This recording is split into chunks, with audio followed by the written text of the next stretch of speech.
This is a continuation of The Beetle by Richard Marsh, comprising chapters 38 through 42. Chapter 38. The rest of the find. It was a woman's clothing beyond a doubt, all thrown in anyhow, as if the person who had placed it there had been in a desperate hurry. An entire outfit was there, shoes, stockings, body linen, corsets and all, even to hat, gloves and hairpins. These latter were mixed up with the rest of the garments in strange confusion. It seemed plain that whoever had worn those clothes had been stripped to the skin. Lessingham and Sidney stared at me in silence as I dragged them out and laid them on the floor. The dress was at the bottom. It was an alpaca, of a pretty shade in blue, bedecked with lace and ribbons, as is the fashion of the hour, and lined with sea-green silk. It had perhaps been a charming confection once, and that a very recent one, but now it was all soiled and creased and torn and tumbled. The two spectators made a simultaneous pounce at it as I brought it to the light. "My God," cried Sidney, "it's Marjorie's. She was wearing it when I saw her last." "It's Marjorie's," gasped Lessingham. He was clutching at the ruined costume, staring at it like a man who has just received sentence of death. "She wore it when she was with me yesterday. I told her how it suited her, and how pretty it was." There was silence. It was an eloquent find. It spoke for itself. The two men gazed at the heap of feminine glories. It might have been the most wonderful sight they ever had seen. Lessingham was the first to speak. His face had all at once grown grey and haggard. "What has happened to her?" I replied to his question with another. "Are you sure this is Miss Linden's dress?" "I am sure, and were proof needed, here it is." He had found the pocket and was turning out the contents. There was a purse, which contained money, and some visiting cards on which were her name and address, a small bunch of keys, with her nameplate attached, a handkerchief, with her initials in a corner. The question of ownership was placed beyond a doubt. "You see," said Lessingham, exhibiting the money which was in the purse, "it is not robbery which has been attempted. Here are two £10 notes, and one for £5, besides gold and silver, over £30 in all." Atherton, who had been turning over the accumulation of rubbish between the joists, proclaimed another find. "Here are her rings and watch, and a bracelet. No, it certainly does not look as if theft had been an object." Lessingham was glowering at him with knitted brows. "I have to thank you for this." Sidney was unwontedly meek. "You are hard on me, Lessingham, harder than I deserve. I had rather have thrown away my own life than have suffered misadventure to have come to her." "Yours are idle words. Had you not meddled, this would not have happened. A fool works more mischief with his folly than of malice prepense. If hurt has befallen Marjorie Linden, you shall account for it to me with your life's blood." "Let it be so," said Sidney. "I am content. If hurt has come to Marjorie, God knows that I am willing enough that death should come to me." While they wrangled, I continued to search. A little to one side, under the flooring which was still intact, I saw something gleam. By stretching out my hand, I could just manage to reach it. It was a long plait of woman's hair. It had been cut off at the roots, so close to the head in one place that the scalp itself had been cut, so that the hair was clotted with blood. They were so occupied with each other that they took no notice of me. I had to call their attention to my discovery. "Gentlemen, I fear that I have here something which will distress you. Is not this Miss Linden's hair?"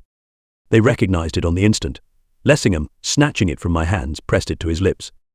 "This is mine. I shall at least have something." He spoke with a grimness which was a little startling. He held the silken tresses at arm's length. "This points to murder, foul, cruel, causeless murder. As I live, I will devote my all money, time, reputation, to gaining vengeance on the wretch who did this deed." Atherton chimed in. "To that I say, amen." He lifted his hand. "God is my witness."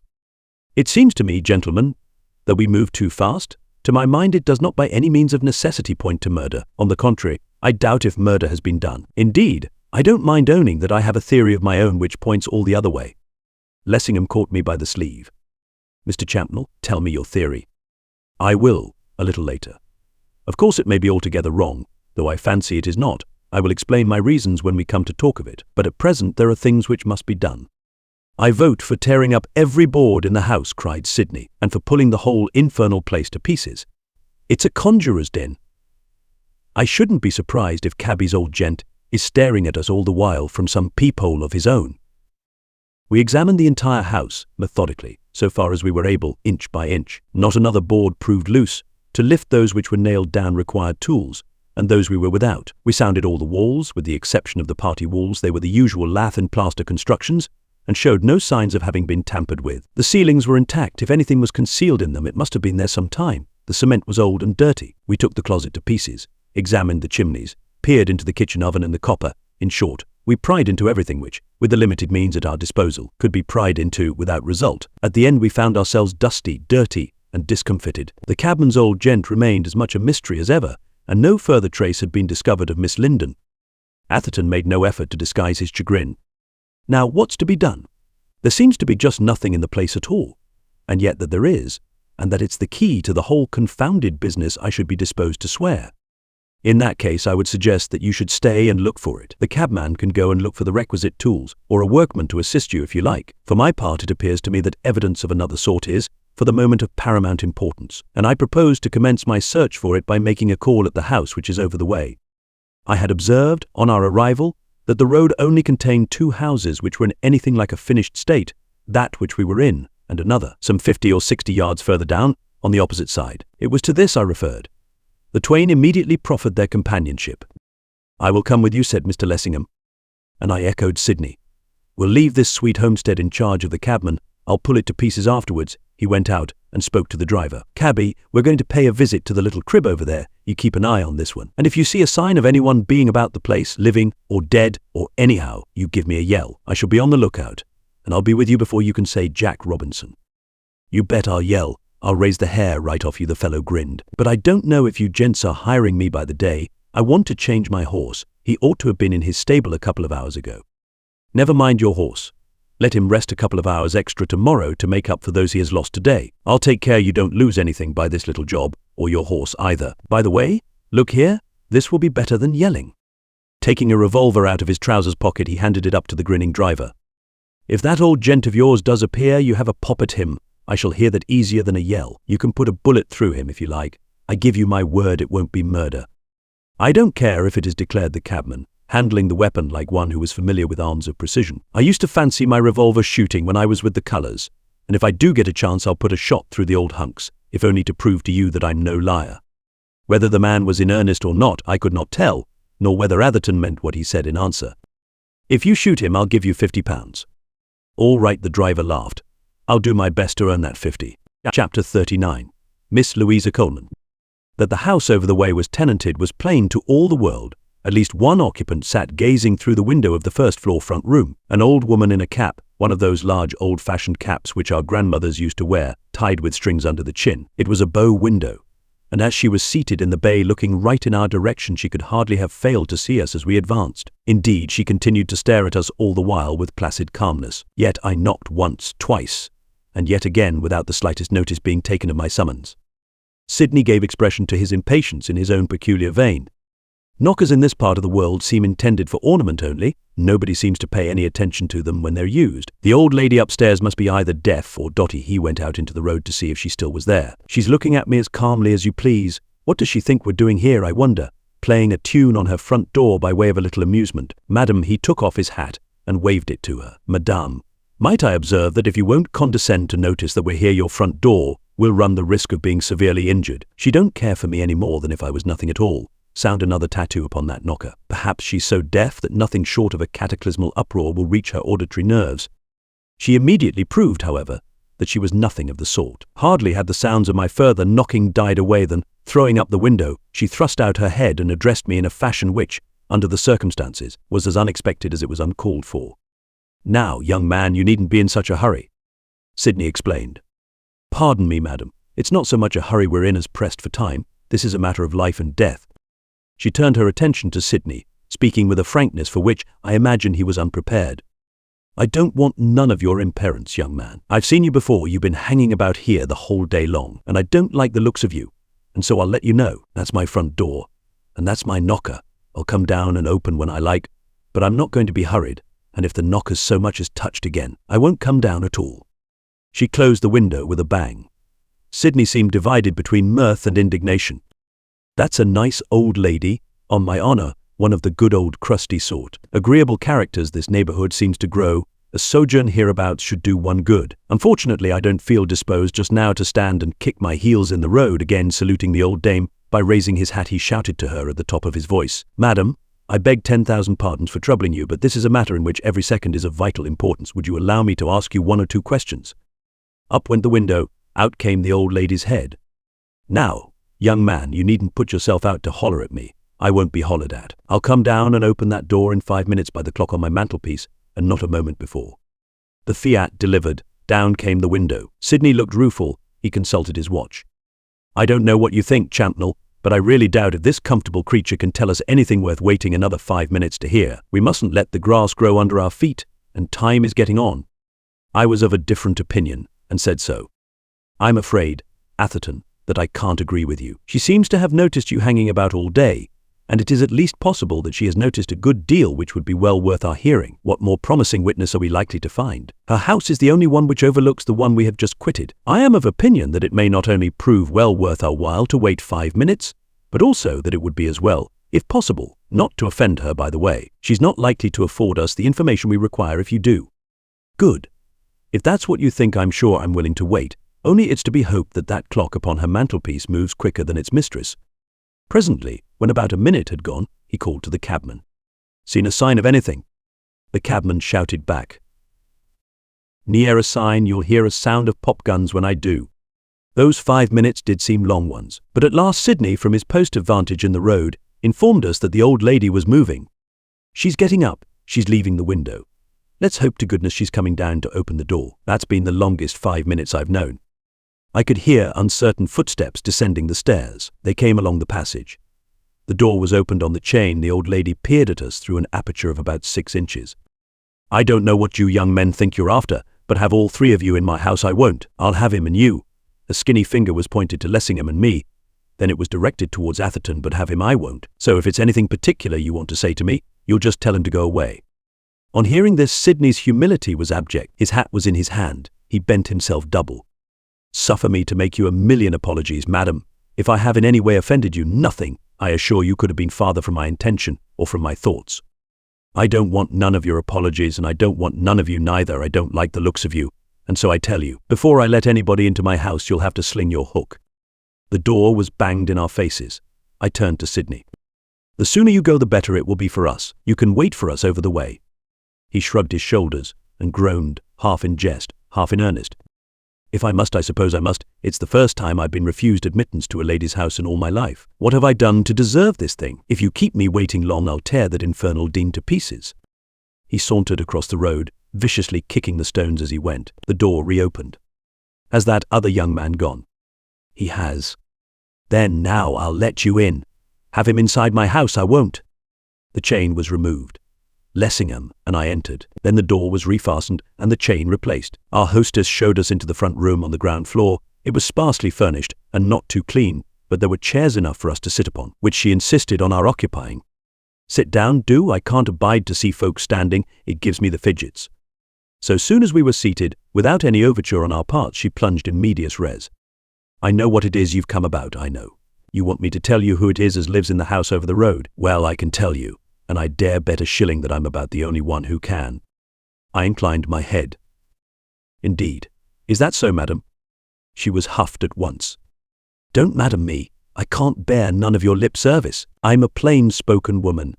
That's what I am. And I like other people's tongues to be as plain as mine. My name's Miss Louisa Coleman, but I'm generally called Miss Coleman. I'm only called Louisa by my relatives."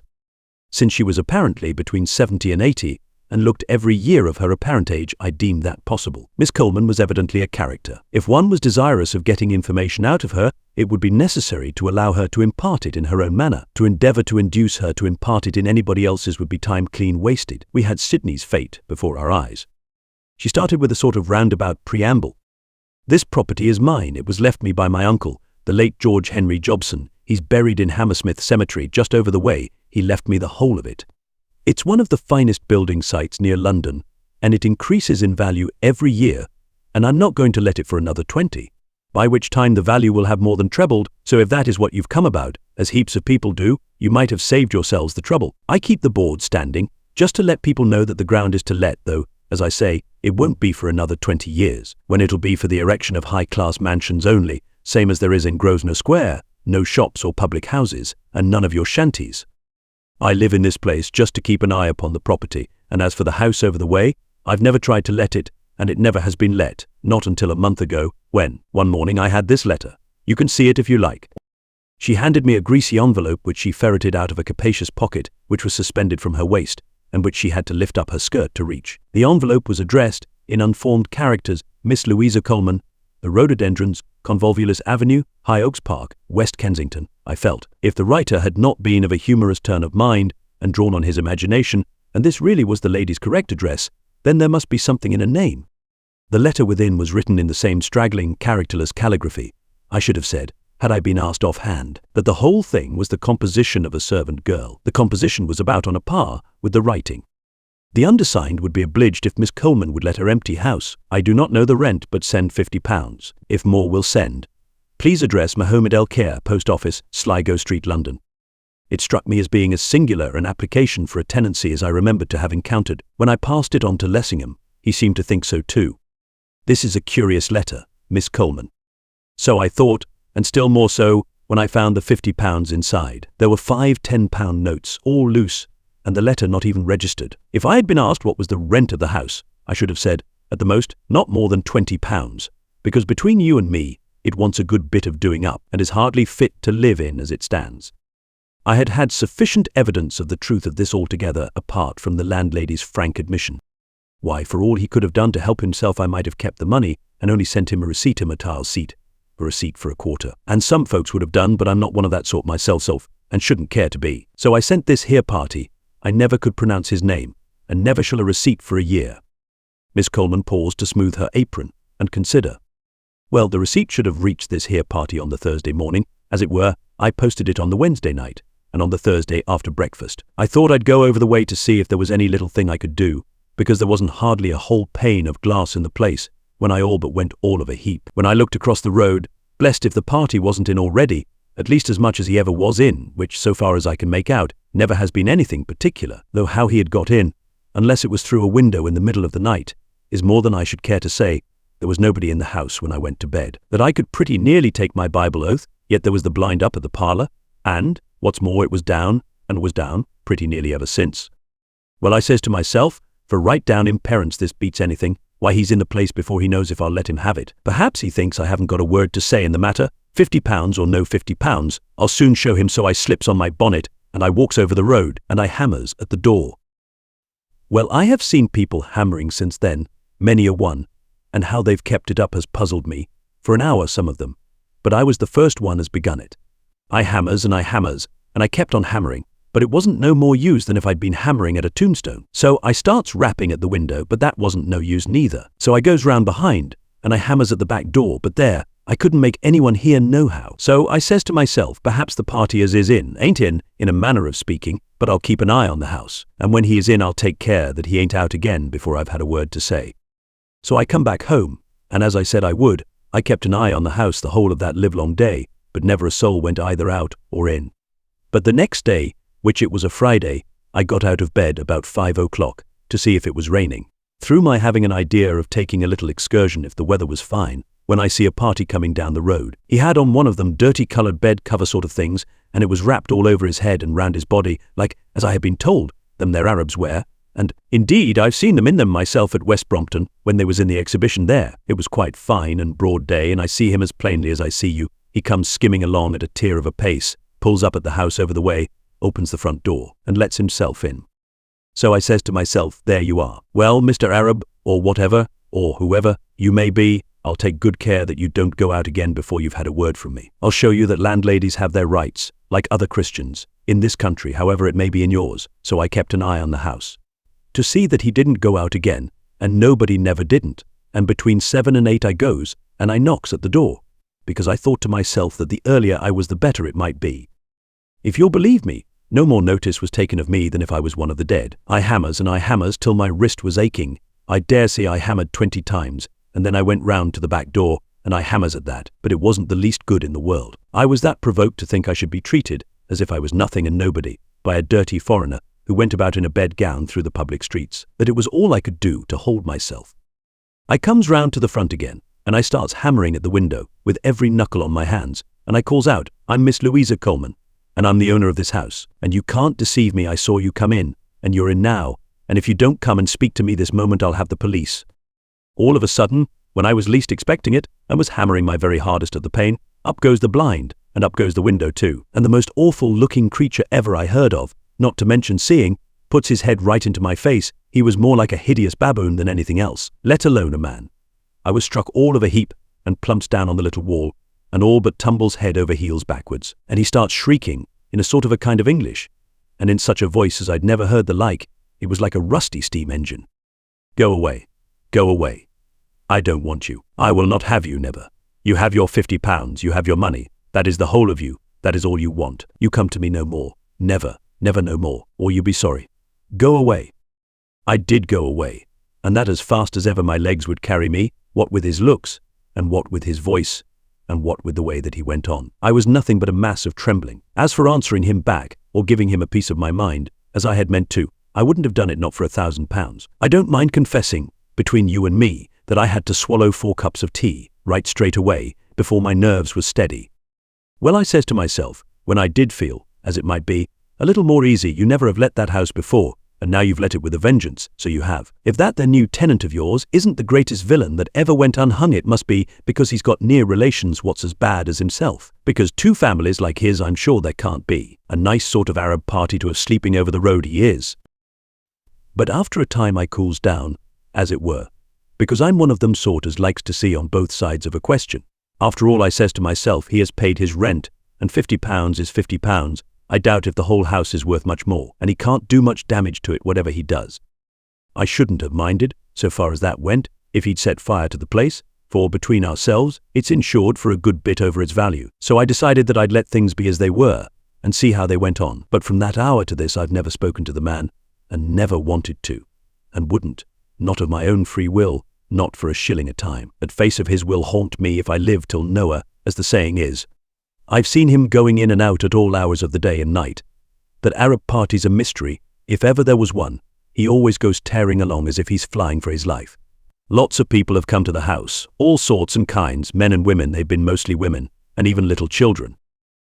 I've seen them hammer and hammer at that front door, but never a one have I seen let in, or yet seen taken any notice of, and I think I may say, and yet tell no lie, that I've scarcely took my eye off the house since he's been inside it. Over and over again, in the middle of the night have I got up to have a look, so that I've not missed much that has took place.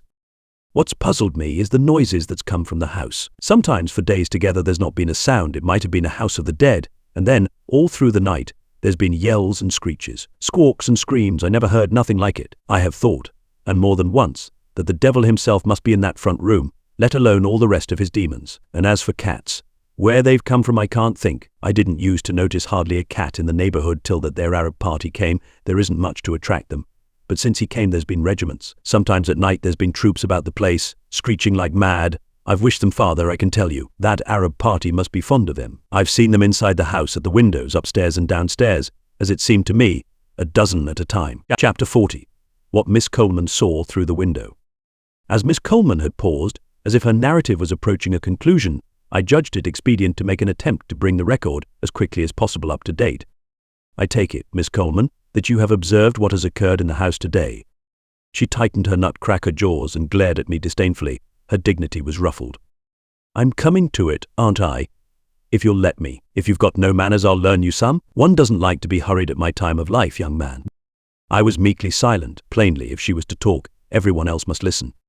During the last few days there have been some queer goings-on over the road. Out of the common queer, I mean, for goodness knows that they always have been queer enough. That Arab party has been flitting about like a creature possessed. I've seen him going in and out 20 times a day. This morning. She paused, to fix her eyes on Lessingham. She apparently observed his growing interest as she approached the subject which had brought us there, and resented it.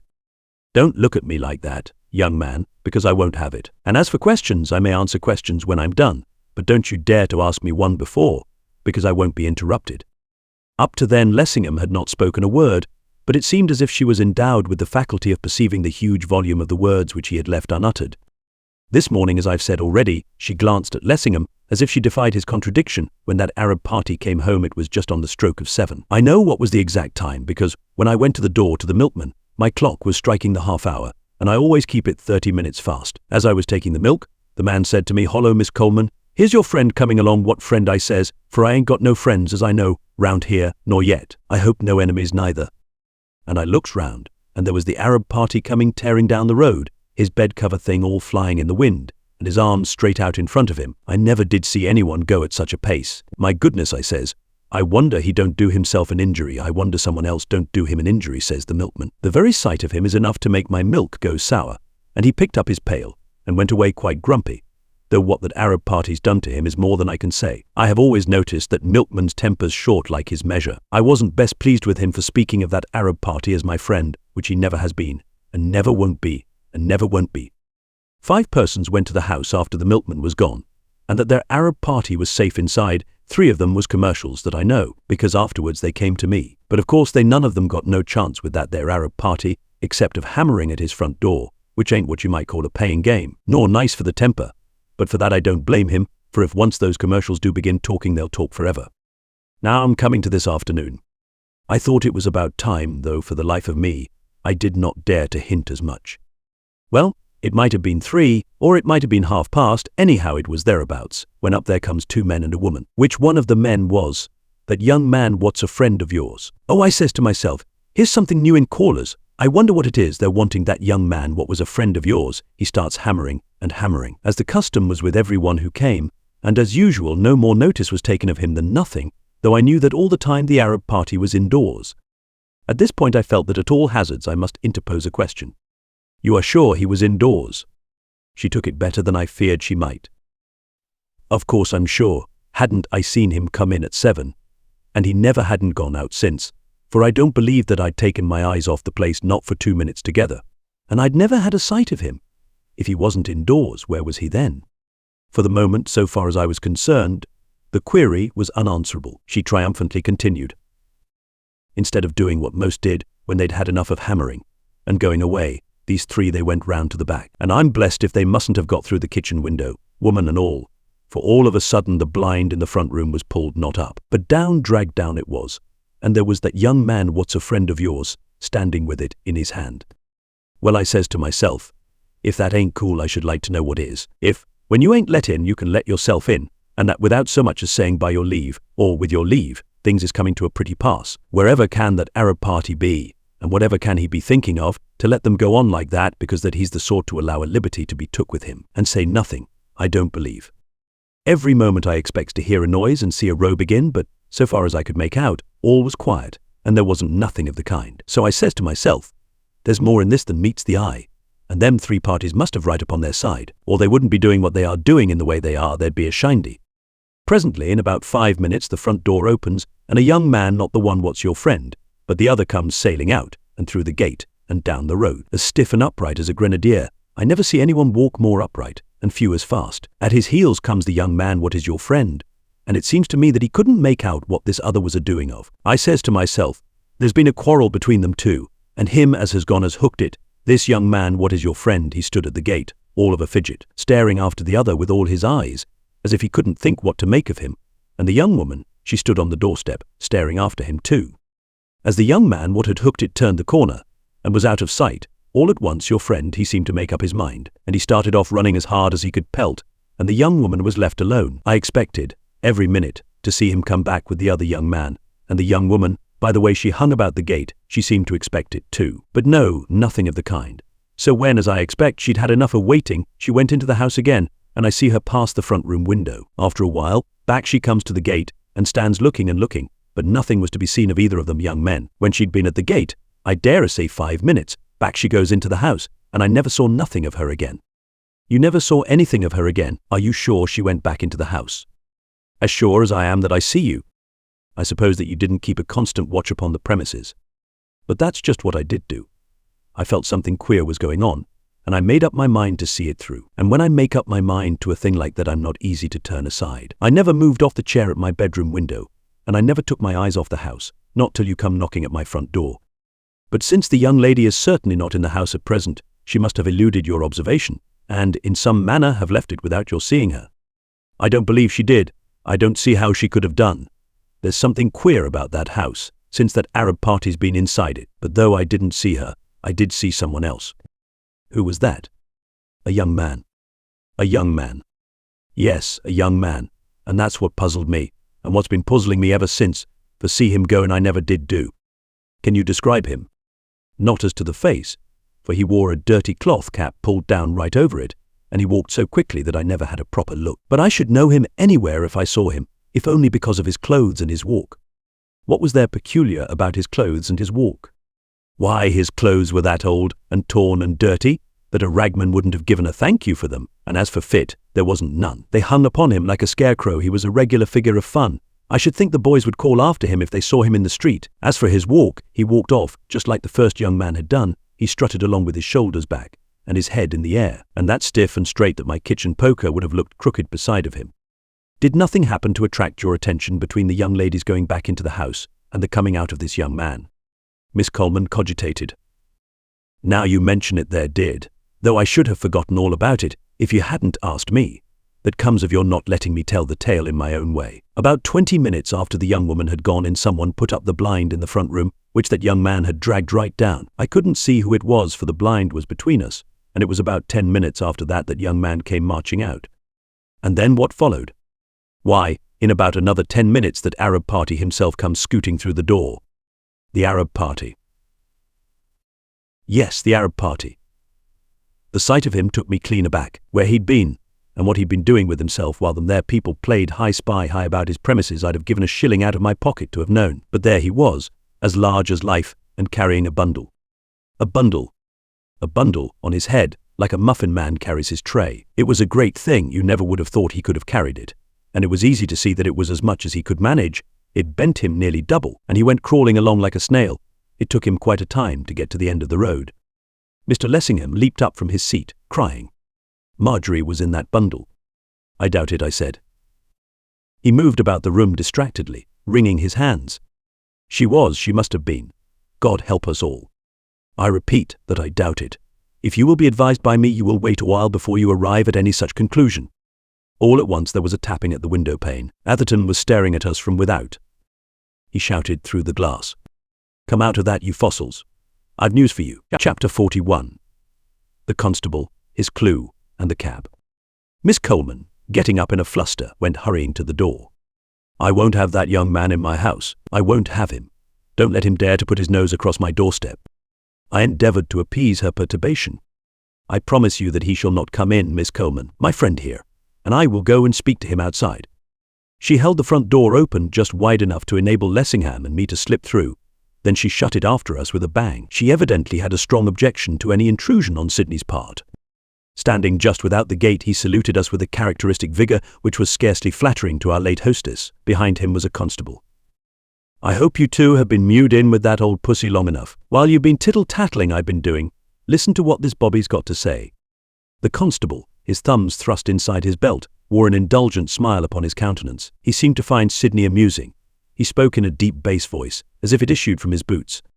I don't know that I've got anything to say. It was plain that Sidney thought otherwise. You wait till I've given this pretty pair of gossips a lead, officer, then I'll trot you out, he turned to us.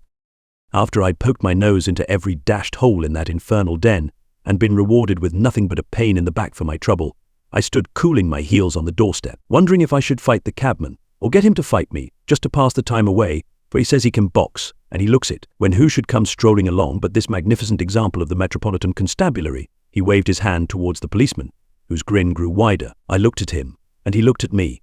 And then when we'd had enough of admiring each other's fine features and striking proportions, he said to me, Has he gone? I said. Who, Baxter or Bob Brown? He said. No, the Arab. I said, What do you know about any Arab? He said, Well, I saw him in the Broadway about 3/4 of an hour ago, and then seeing you here, and the house all open. I wondered if he had gone for good with that. I almost jumped out of my skin, though you can bet your life I never showed it. I said, How do you know it was he? He said, It was him right enough, there's no doubt about that. If you've seen him once, you're not likely to forget him. Where was he going? He was talking to a cabman, four-wheeler. He'd got a great bundle on his head, wanted to take it inside with him. Cabman didn't seem to see it. That was enough for me. I picked this most deserving officer up in my arms and carried him across the road to you two fellows like a flash of lightning. Since the policeman was 6 feet 3 or 4, and more than sufficiently broad in proportion, he scarcely seemed the kind of figure to be picked up in anybody's arms and carried like a flash of lightning, which, as his smile grew more indulgent, he himself appeared to think. Still, even allowing for Atherton's exaggeration, the news which he had brought was sufficiently important. I questioned the constable upon my own account. There is my card, officer, probably, before the day is over. A charge of a very serious character will be preferred against the person who has been residing in the house over the way. In the meantime, it is of the utmost importance that a watch should be kept upon his movements. I suppose you have no sort of doubt that the person you saw in the Broadway was the one in question. Not a morsel. I know him as well as I do my own brother. We all do upon this beat. He's known amongst us as the Arab. I've had my eye on him ever since he came to the place. A queer fish he is.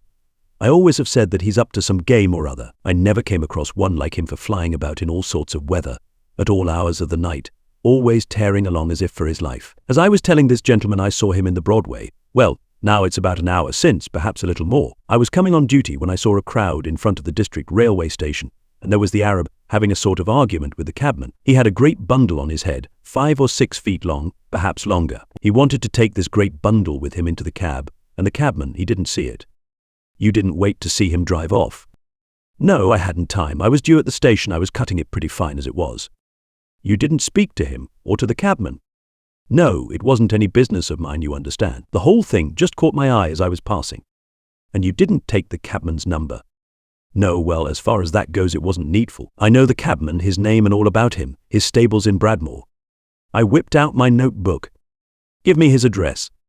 I don't know what his Christian name is, Tom, I believe, but I'm not sure. Anyhow, his surname's Ellis and his address is Church Mews, St. John's Road, Bradmore. I don't know his number, but anyone will tell you which is his place. If you ask for Four-Wheel Ellis, that's the name he's known by among his pals, because of his driving a four-wheeler. Thank you, officer. I am obliged to you. 2 half-crowns changed hands. If you will keep an eye on the house and advise me at the address which you will find on my card of anything which takes place there during the next few days, you will do me a service. We had clambered back into the hansom. The driver was just about to start when the constable was struck by a sudden thought. One moment, sir.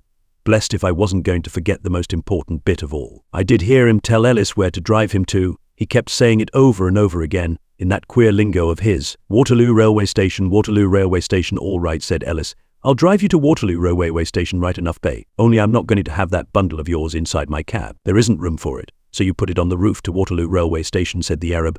I take my bundle with me to Waterloo Railway Station. I take it with me? Who says you don't take it with you, said Ellis. You can take it, and 20 more besides, for all I care. Only you don't take it inside my cab. Put it on the roof. I take it with me to Waterloo Railway Station, said the Arab. And there they were, wrangling and jangling, and neither seeming to be able to make out what the other was after, and the people all laughing. Waterloo Railway Station, you are sure that was what he said? I'll take my oath to it, because I said to myself, when I heard it, I wonder what you'll have to pay for that little lot, for the district railway stations outside the 4-mile radius. As we drove off, I was inclined to ask myself, a little bitterly, and perhaps unjustly, if it were not characteristic of the average London policeman to almost forget the most important part of his information, at any rate to leave it to the last, and only to bring it to the front on having his palm crossed with silver. As the hansom bowled along, we three had what occasionally approached a warm discussion. Marjorie was in that bundle, began Lessingham, in the most lugubrious of tones, and with the most woebegone of faces. I doubt it, I observed. She was, I feel it, I know it. She was either dead and mutilated, or gagged and drugged and helpless. All that remains is vengeance. I repeat that I doubt it. Atherton struck in. I am bound to say, with the best will in the world to think otherwise, that I agree with Lessingham. You are wrong. It's all very well for you to talk in that cocksure way, but it's easier for you to say I'm wrong than to prove it. If I am wrong, and if Lessingham's wrong, how do you explain his extraordinary insistence on taking it inside the cab with him, which the bobby describes? If there wasn't something horrible, awful in that bundle of his, of which he feared the discovery, why was he so reluctant to have it placed upon the roof? There probably was something in it which he was particularly anxious should not be discovered, but I doubt if it was anything of the kind which you suggest. Here is Marjorie in a house, alone. Nothing has been seen of her since. Her clothing, her hair, is found hidden away under the floor. This scoundrel sallies forth with a huge bundle on his head. The bobby speaks of it being 5 or 6 feet long or longer. A bundle which he regards with so much solicitude that he insists on never allowing it to go, for a single instant, out of his sight and reach. What is in the thing? Don't all the facts most unfortunately point in one direction? Mr. Lessingham covered his face with his hands and groaned. I fear that Mr. Atherton is right. I differ from you both. Sidney at once became heated. Then perhaps you can tell us what was in the bundle. I fancy I could make a guess at the contents.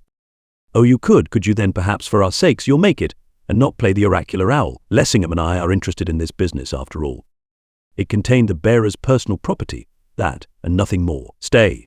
Before you jeer at me, suffer me to finish. If I am not mistaken as to the identity of the person whom the constable describes as the Arab, I apprehend that the contents of that bundle were of much more importance to him than if they had consisted of Miss Linden, either dead or living. More, I am inclined to suspect that if the bundle was placed on the roof of the cab, and if the driver did meddle with it, and did find out the contents, and understand them, he would have been driven, out of hand, stark, staring mad.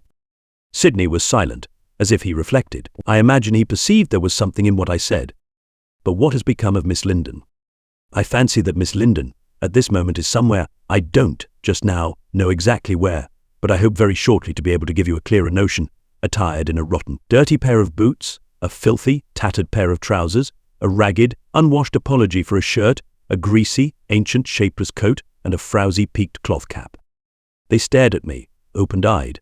Atherton was the first to speak. What on earth do you mean? I mean that it seems to me that the facts point in the direction of my conclusions rather than yours, and that very strongly too. Miss Coleman asserts that she saw Miss Linden return into the house, that within a few minutes the blind was replaced at the front window, and that shortly after a young man, attired in the costume I have described, came walking out of the front door. I believe that young man was Miss Marjorie Linden. Lessingham and Atherton both broke out into interrogations, with Sidney as usual loudest. But man alive, what on earth should make her do a thing like that? Marjorie, the most retiring, modest girl on all God's earth, walk about in broad daylight, in such a costume, and for no reason at all. My dear Champnell, you are suggesting that she first of all went mad. She was in a state of trance. Good God, Champnell. Well, then you think that juggling villain did get hold of her? Undoubtedly. Here is my view of the case. Mind, it is only a hypothesis, and you must take it for what it is worth. It seems to me quite clear that the Arab, as we will call the person for the sake of identification, was somewhere about the premises when you thought he wasn't. But where? We looked upstairs and downstairs and everywhere. Where could he have been? That, as at present advised, I am not prepared to say, but I think you may take it for granted that he was there. He hypnotized the man Holt and sent him away, intending you to go after him, and so being rid of you both. The deuce he did, Champnell. You write me down an ass. As soon as the coast was clear, he discovered himself to Miss Linden, who, I expect, was disagreeably surprised, and hypnotized her. The hound. The devil. The first exclamation was Lessingham's, the second Sidney's. He then constrained her to strip herself to the skin. The wretch. The fiend. He cut off her hair, he hid it and her clothes under the floor where we found them, where I think it probable that he had already some ancient masculine garments concealed. By Jove, I shouldn't be surprised if they were Holt's. I remember the man saying that that nice joker stripped him of his duds, and certainly when I saw him, and when Marjorie found him, he had absolutely nothing on but a queer sort of cloak. Can it be possible that that humorous professor of hanky-panky, may all the maledictions of the accursed alight upon his head, can have sent Marjorie Linden, the daintiest damsel in the land, into the streets of London rigged out in Holt's old togs? As to that, I am not able to give an authoritative opinion, but if I understand you aright, it at least is possible. Anyhow, I am disposed to think that he sent Miss Linden after the man Holt, taking it for granted that he had eluded you. That's it. Write me down an ass again. That he did elude you, you have yourself admitted. That's because I stopped talking with that mutton-headed Bobby. I'd have followed the man to the ends of the earth if it hadn't been for that. Precisely, the reason is immaterial. It is the fact with which we are immediately concerned. He did elude you. And I think you will find that Miss Linden and Mr. Holt are together at this moment. In men's clothing. Both in men's clothing, or rather, Miss Linden is in a man's rags. Great Potiphar, to think of Marjorie like that. And where they are, the Arab is not very far off either. Lessingham caught me by the arm. And what diabolical mischief do you imagine that he proposes to do to her? I shirked the question. Whatever it is our business to prevent his doing it. And where do you think they have been taken? That it will be our immediate business to endeavour to discover, and here, at any rate, we are at Waterloo. Chapter 42. The Quarry Doubles. I turned towards the booking office on the main departure platform. As I went, the chief platform inspector, George Bellingham, with whom I had some acquaintance, came out of his office. I stopped him. Mr. Bellingham, will you be so good as to step with me to the booking office and instruct the clerk in charge to answer one or two questions which I wish to put to him? I will explain to you afterwards what is their exact import, but you know me sufficiently to be able to believe me when I say that they refer to a matter in which every moment is of the first importance. He turned and accompanied us into the interior of the booking case. To which of the clerks, Mr. Champnell, do you wish to put your questions? To the one who issues third-class tickets to Southampton, Bellingham beckoned to a man who was counting a heap of money, and apparently seeking to make it tally with the entries in a huge ledger which lay open before him. He was a short, slightly built young fellow with a pleasant face and smiling eyes. "Mr. Stone, this gentleman wishes to ask you 1 or 2 questions. I am at his service." I put my questions. "I want to know, Mr. Stone, if, in the course of the day, you have issued any tickets to a person dressed in Arab costume." His reply was prompt. "I have, by the last train, the 7.25, 3 singles. 3 singles. Then my instinct had told me rightly. Can you describe the person?" Mr. Stone's eyes twinkled. "I don't know that I can, except in a general way. He was uncommonly old and uncommonly ugly, and he had a pair of the most extraordinary eyes I ever saw. They gave me a sort of all-overish feeling when I saw them glaring at me through the pigeonhole. But I can tell you one thing about him. He had a great bundle on his head, which he steadied with one hand, and as it bulged out in all directions, its presence didn't make him popular with other people who wanted tickets too. Undoubtedly this was our man." "You are sure he asked for 3 tickets?" "Certain. He said 3 tickets to Southampton, laid down the exact fare, 19 and 6, and held up 3 fingers like that. 3 nasty-looking fingers they were, with nails as long as talons." "You didn't see who were his companions?" I didn't try to look. I gave him his tickets, and off he went, with the people grumbling at him, because that bundle of his kept getting in their way."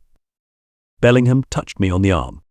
"I can tell you about the Arab of whom Mr. Stone speaks." My attention was called to him by his insisting on taking his bundle with him into the carriage. It was an enormous thing. He could hardly squeeze it through the door. It occupied the entire seat. But as there weren't as many passengers as usual, and he wouldn't or couldn't be made to understand that his precious bundle would be safe in the luggage van along with the rest of the luggage, and as he wasn't the sort of person you could argue with to any advantage, I had him put into an empty compartment, bundle and all. Was he alone then? I thought so at the time. He said nothing about having more than 1 ticket or any companions, but just before the train started 2 other men, Englishmen, got into his compartment, and as I came down the platform, the ticket inspector at the barrier informed me that these 2 men were with him because he held tickets for the 3, which, as he was a foreigner, and they seemed English, struck the inspector as odd. "Could you describe the 2 men?" I couldn't, not particularly, but the man who had charge of the barrier might. I was at the other end of the train when they got in. All I noticed was that one seemed to be a commonplace-looking individual, and that the other was dressed like a tramp, all rags and tatters. A disreputable-looking object he appeared to be. That I said to myself was Miss Marjorie Linden, the lovely daughter of a famous house, the wife-elect of a coming statesman. To Bellingham I remarked aloud, "I want you to strain a point, Mr. Bellingham, and to do me a service which I assure you shall never have any cause to regret. I want you to wire instructions down the line to detain this Arab and his companions and to keep them in custody until the receipt of further instructions. They are not wanted by the police as yet, but they will be as soon as I am able to give certain information to the authorities at Scotland Yard, and wanted very badly. But as you will perceive for yourself, until I am able to give that information, every moment is important. Where's the station superintendent?" "He's gone. At present I'm in charge."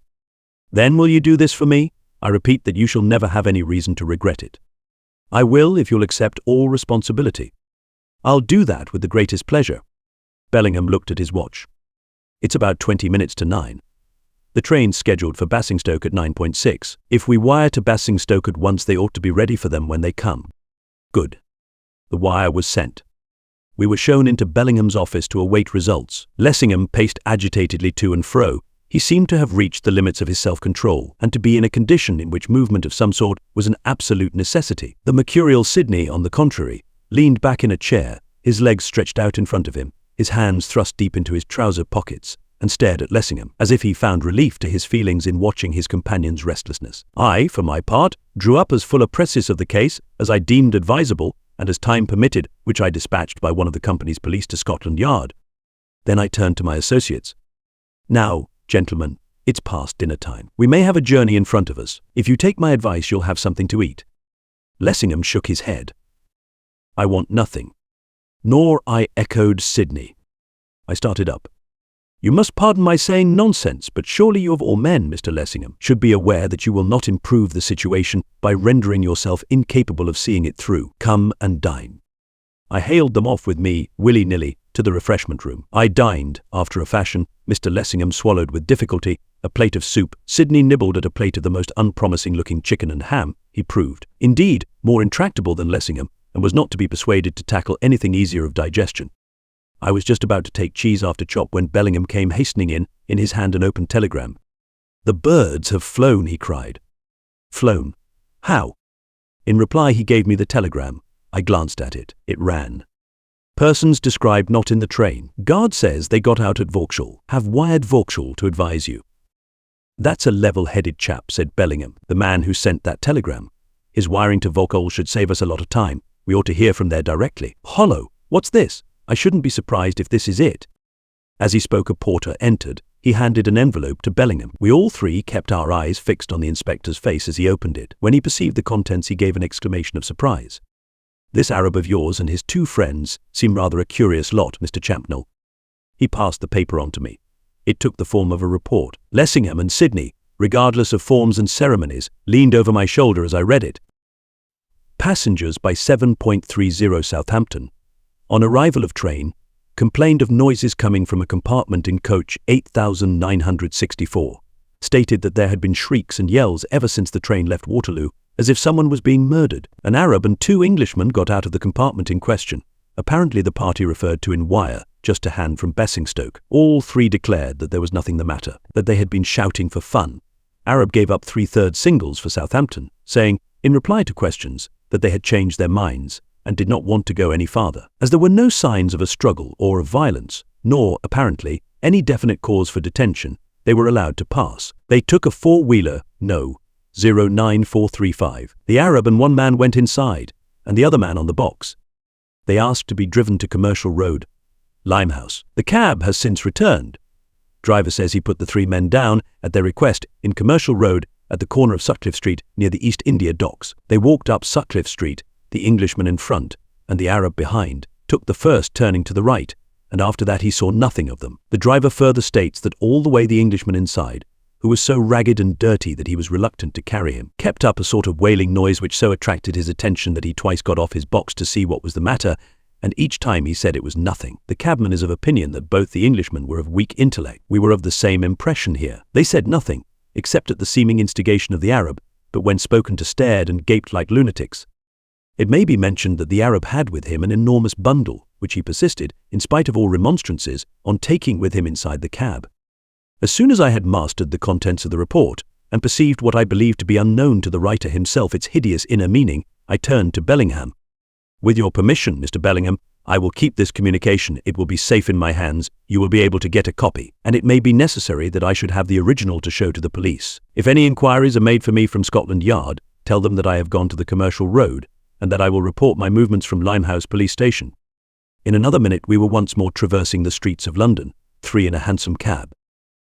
This concludes the 9th part of 10 total of The Beetle by Richard Marsh, produced by Best Audio Books for free.